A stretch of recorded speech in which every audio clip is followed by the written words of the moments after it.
Donc nous, notre métier, déjà on est ravis d'être là. Sixième Son, c'est le leader mondial de la création d'identité sonore de marques. Et depuis 25 ans, on est pionnier dans cette matière. On accompagne les marques dans le rôle le plus important possible de la musique dans leur quotidien. Et du coup, avoir un événement comme ça dédié, forcément, ça nous plaît. L'idée, de toutes les façons, elle est la même depuis toujours, c'est-à-dire donner aux marques un son propriétaire. Finalement, le canal de diffusion, le support, le point de contact, c'est pas ce qui nous importe le plus. Ce qui nous importe le plus, nous, c'est de permettre aux marques d'être mieux identifiées, mieux comprises et mieux aimées. Oui, parce qu'on a vu là, dans les 2 premières séquences, comment est-ce qu'on pouvait utiliser et mettre à profit une identité sonore, mais il faut bien en avoir une à la base. Donc c'est identifié. Exactement. La question du support, elle est fondamentale, et c'est génial de voir aujourd'hui tout ce qui se fait dans le podcast et dans l'audio digital. Mais la question... c'est pas que celle du tuyau finalement, c'est celle de qu'est-ce qu'on met à l'intérieur et comment est-ce qu'on permet à des marques, quelles qu'elles soient, d'émerger dans ce contexte-là. Donc finalement, quand Sixième Son a été créé, il y avait de la pub télé, de la pub radio et des événements. Aujourd'hui, il y a des dizaines et dizaines de points de contact entre les marques et leur public. La question de savoir quel est le bon son, le bon ton pour émerger, elle est plus importante que jamais. Alors... Bon, j'imagine que vous n'allez pas nous donner tous vos secrets, mais quelles sont les recettes d'une bonne identité sonore made in Sixième Son ? Heureusement qu'il n'y a pas de recette, parce que ça serait triste, notre quotidien. Il y a... En gros, il faut faire marcher les 2 parties du cerveau, rationnelle et émotionnelle. C'est ça qui est le plus intéressant dans notre métier. Forcément, la partie émotionnelle, elle est là. C'est de la musique, ça doit toucher les gens. Il doit y avoir un lien émotionnel qui doit se créer.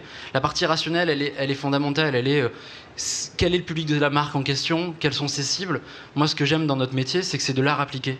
Et qu'on n'est pas seul face à un piano, une guitare, une batterie. On est avec une marque qui nous explique ses problématiques, qui nous explique ses envies. Et finalement, et on en parlera tout à l'heure, entre les problématiques et les envies de Carrefour et celles de Dacia, il y a un monde d'écart dingue, ce qui nous permet à nous d'avoir une liberté créative hyper importante, ou même l'identité sonore de CB News. Je profite pour saluer Alexis qui est là et qui est un rôle très important dans cette musique-là. Les problématiques sont pas les mêmes, donc c'est génial, ça inspire, si j'ose dire. Alors comment est-ce que on va le voir tout de suite dans la table ronde, mais j'ai envie d'avoir un peu de teasing. Comment est-ce qu'on travaille en interne chez Sixième Son? Quel est votre process créatif quand une marque vient vous voir ou que vous répondez à un appel d'offres? Alors on a évidemment beaucoup de métiers différents les uns des autres. Dans le cadre de la création d'une marque, il y a toute une équipe de conseil et d'accompagnement qui intervient en amont du projet. La question n'étant pas quelle est la musique que l'on va faire, mais comment est-ce qu'on va permettre à la marque d'émerger. Donc c'est une phase hyper importante de quels sont les concurrents de Carrefour, quels sont les concurrents de Dacia, comment est-ce qu'on est capable de créer de l'émergence en fonction de ce que font les autres. Ça, c'est fondamental. Ensuite vient la magie créative, si j'ose dire, avec l'équipe de Vincent à l'agence qui va traduire tout ça en musique.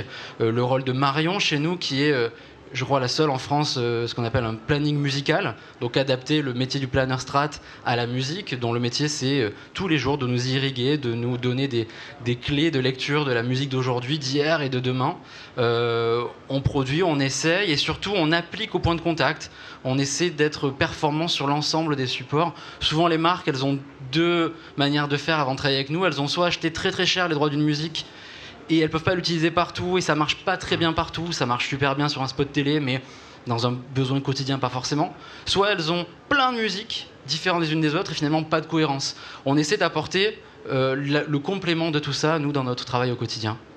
Et puis surtout, le principal, que le son qui sorte ressemble vraiment à ce qui fait vibrer le quotidien des collaborateurs d'une marque, ce qui ressemble à la marque. Et c'est ça que vous devez trouver finalement. C'est pas compliqué de trouver. Forcément, il y a une logique de comment est-ce qu'on crée un son propriétaire, comment est-ce qu'on crée un son identitaire.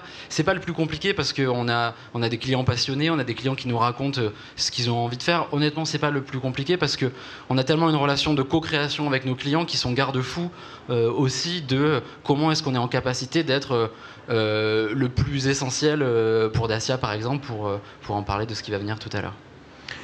Une dernière question avant d'accueillir nos prochains invités. La fierté d'écouter vos vos réalisations partout où vous passez, de la SNCF à plein d'autres? Non, la fierté, c'est pas un mot très sixième sonien, si j'ose dire. Oui, on est forcément heureux de voir des clients satisfaits du travail qui est fait, des performances que ça apporte, et c'est tout le travail qu'a mené Harris en collaboration. La question, c'est pas celle de faire de la musique qui soit cool, hein. La question, c'est de faire de la musique qui permette aux marques d'être davantage performants. Donc quand on a ces résultats-là, quand on a, comme on l'a vu tout à l'heure, Carrefour qui, chez les moins de 35 ans, est leader de son secteur, oui, ça nous plaît.